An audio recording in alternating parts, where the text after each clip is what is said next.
Et si je vous disais qu'il n'y a pas seulement 9 titans primordiaux dans Shingeki no Kyojin, mais bien plus que cela, une infinité de titans au pouvoir encore endormi. Il y a 2000 ans, dans un village où les langues tombent plus souvent que la vérité, une jeune fille du nom d'Ymir venait de se faire injustement dénoncer pour un crime qu'elle n'avait pas commis.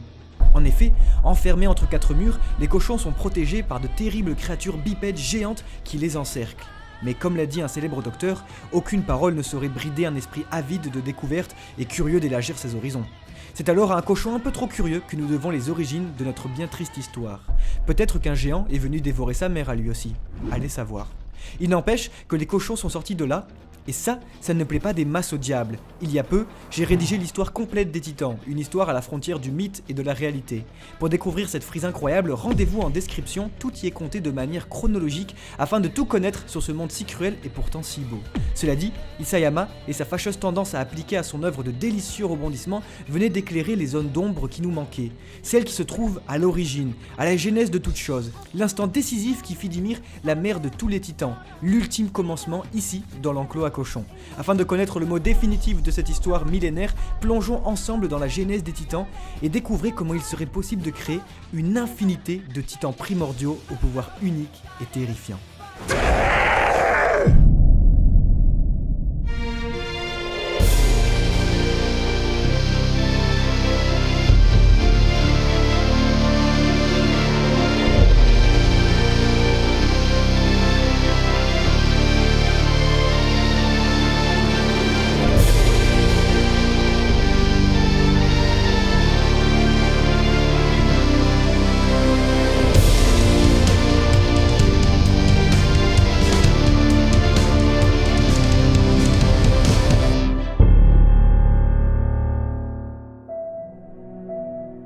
Plus grande esclave de notre histoire, Ymir en vient à être considérée aujourd'hui comme la fille parfaite qui pensait plus aux autres qu'à elle. Rien de bien étonnant quand on n'a pas trop le choix. Ainsi est né dans ce monde Ymir, et qui il y a 2000 ans envoyait un message de détresse comme bouteille à la mer du temps.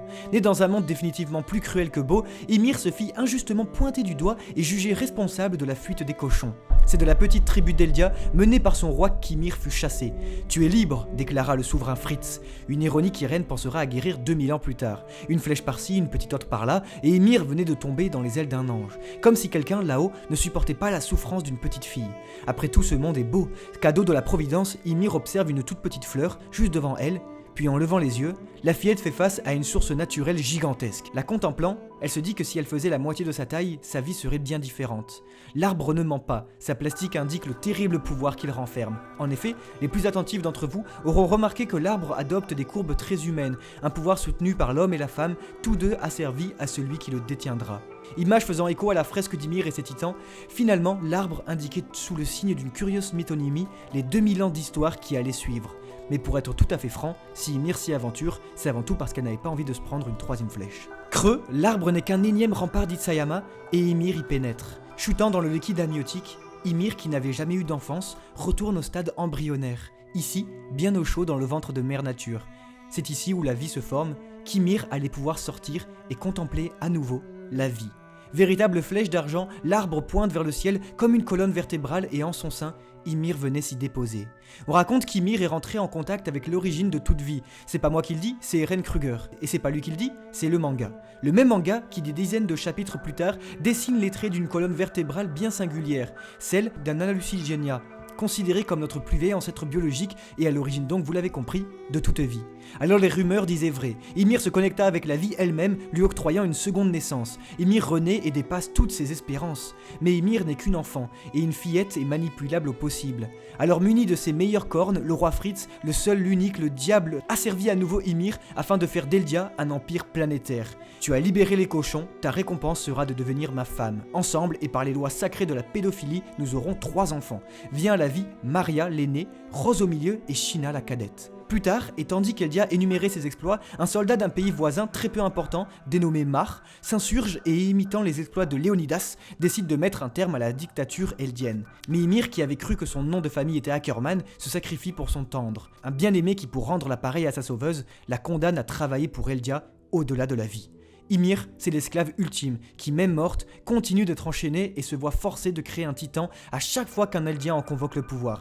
Ici, dans cette dimension qu'on surnomme le chemin, et où le temps y est dilaté à l'extrême parce qu'un colossal de 60 mètres ne se fait pas en 3 secondes.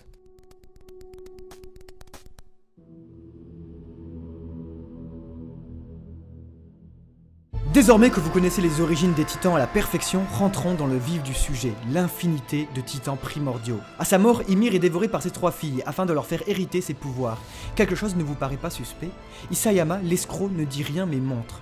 Oui, le titan originel a été dévoré par 3 personnes et chacune d'entre elles a hérité d'un titan. Oui, pas seulement l'une des 3 filles, les 3. Oui, l'originel s'est divisé en 3 titans car sa colonne fut dévorée à 3. Vous comprenez où je veux en venir. Il est possible de manger un titan à plusieurs, créant ainsi de tout nouveaux titans inédits.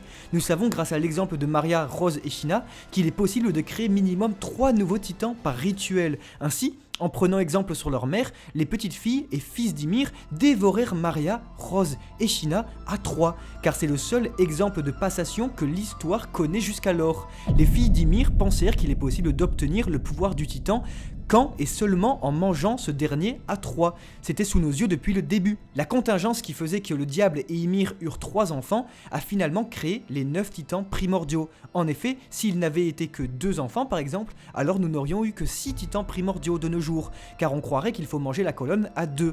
Ainsi, les enfants de Maria, Sheena et Rose dévorèrent leur mère et créèrent ainsi, sortez votre meilleur calcul mental, 3 x 3, les 9 titans primordiaux, tout en sachant que c'est sans doute le premier enfant qui mange la colonne vertébrale qui obtient les pouvoirs de l'originel. Première arrivée, premier servi donc.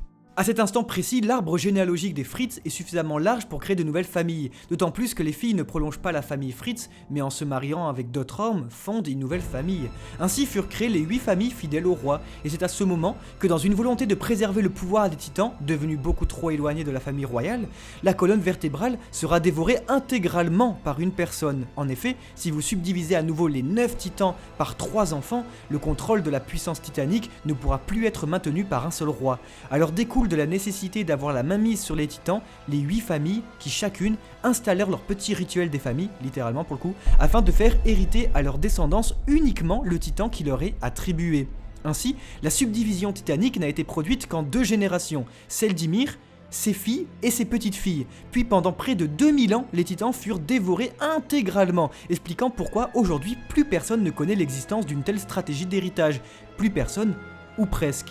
Maintenant, la partie amusante veut que les familles sont brisées depuis la grande guerre des titans, et qu'Eren, Armin et les autres bipèdes à la mâchoire chelou, ils en ont plus rien à faire de l'héritage familial. Non, les titans, ça se vole de nos jours. Où va le monde d'ailleurs? Cela dit, il est important de constater qu'en effaçant la mémoire de ces sujets, le roi Fritz était la dernière personne à savoir que l'on peut créer de nouveaux titans primordiaux, en dévorant à plusieurs le détenteur. En suivant cette logique, chaque détenteur de l'originel aurait connaissance de cette technique mais ne pourrait pas l'utiliser car il est dans le bien des Fritz de ne pas subdiviser davantage des titans et d'en perdre donc le pouvoir.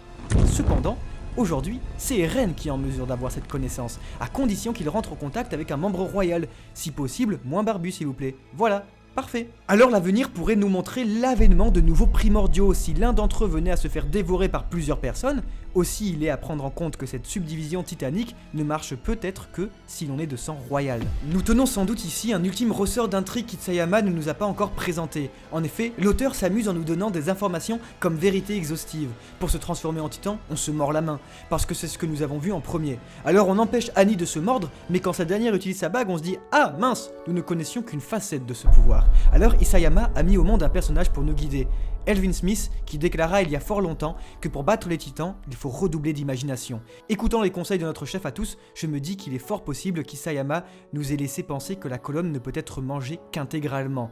Or, l'histoire a prouvé le contraire avec Rose, Maria et Sheena, et qu'on l'explique ou pas, c'est un fait. La colonne vertébrale d'un primordial contient jusqu'à 3 pouvoirs minimum confirmés. Allez savoir ce qu'il se serait passé si le diable avait eu une libido un peu plus débordante. Le chapitre 122 de Shingeki no Kyojin nous avait finalement donné à voir le prisme des détenteurs de l'originel, ce passé si cruel que leurs pupilles en adoptaient un ton désabusé. Maintenant, nous savons. Maintenant, vous savez, et il nous reste tant à savoir, car si nous avons connaissance du passé désormais, il faut aller de l'avant. Ensemble, nous avons recueilli le message de détresse d'Ymir en ouvrant le manga au chapitre 1. Nous avons fait ce voyage ensemble et le finirons avec Eren, bien décidé à faire d'Eldia un terrible empire fondé sur la pierre angulaire, de la vengeance.